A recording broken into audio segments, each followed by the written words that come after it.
ايه الافضل، الهيونداي توسان ولا الكيا سبورتاج؟ الاثنين كوري، بس التوسان تقفيل تشيكي. التوسان بتنزل بسبع فئات والسبورتاج بتنزل بست فئات.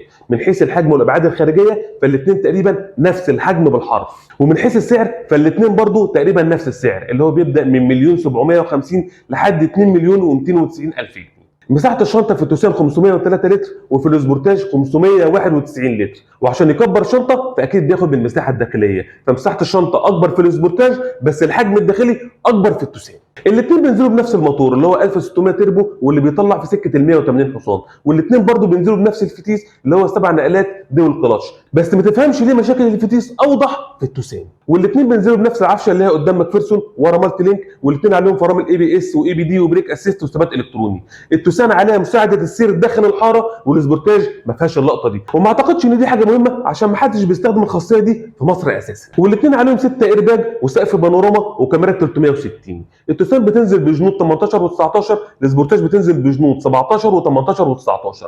التوسان بتنزل بشاشه 12 و3 بوصه، السبورتاج بتنزل بشاشتين، واحده 8 وواحده 12 و3 بوصه حسب الفئه، والاثنين بينزلوا باعدادات ديجيتال. ودلوقتي نقدر نقول العربيتين زي بعض تقريبا في كل حاجه، فالافضليه بقى هنا هتيجي فين؟ هتيجي في الشكل الخارجي. هل انت بتحب شكل السبورتاج ولا بتحب شكل التوسان؟ ومن موقعي هذا احب اوجه رساله للموقع اللي بجيب من عليه المقارنات: انتوا ليه قفلتوا الخانه بتاعت المقارنات؟ انتوا هرشتوا ان انا بجيب عليها مقارنات العربيات وبعمل بيها فيديوهات، ولا ايه دنيتكم يا جدعان؟